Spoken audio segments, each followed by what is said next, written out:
Salam dostlar. Bugün sizə inşallah xəstə heyvana yemək yeməyən, yəni yem yeməyən heyvanı yedizdirməyin asan yolun deyəcəm inşallah. Gördüyünüz bu şpris baytarlıq apteklərində satılır.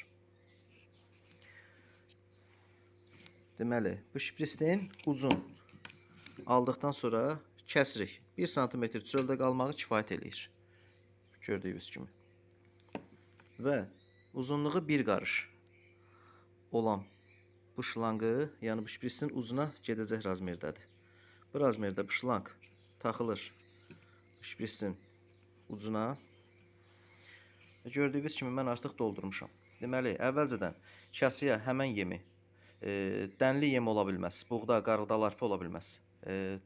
Dükanda satılan yemlər ola bilər, firma yemləri.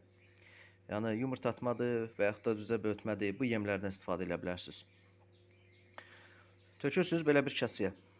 Üstünə bir balaca su əlavə eləyib və yaxud da hansı dərmanla müalicə eləmək istəyirsinizsə həmən dərmanı tökdükdən sonra biraz gözləyib yaxşıca qarışdırırsınız. Tam həll olduğuna əmin olduqdan sonra bu şprisin çəkirsiniz arxaya.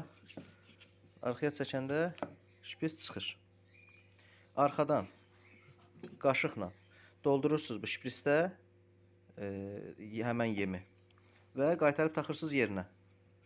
Qaytarıb yerinə taxdıqdan sonra bu şlanqı səliqəli şəkildə toyuğun boğazından salırsınız içəri və asta-asta başlayırsınız şprisli qabağa yəni sıxmağa.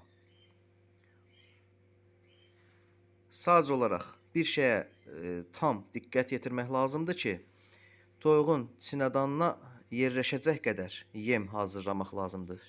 Yəni artıq doldursaz sinədanı partlara bilərsiniz. Heyvanın yem obratını qaydar, ciyərinə dolub klapanın ağzını bağlayar, nəfəs partlayar, ölər.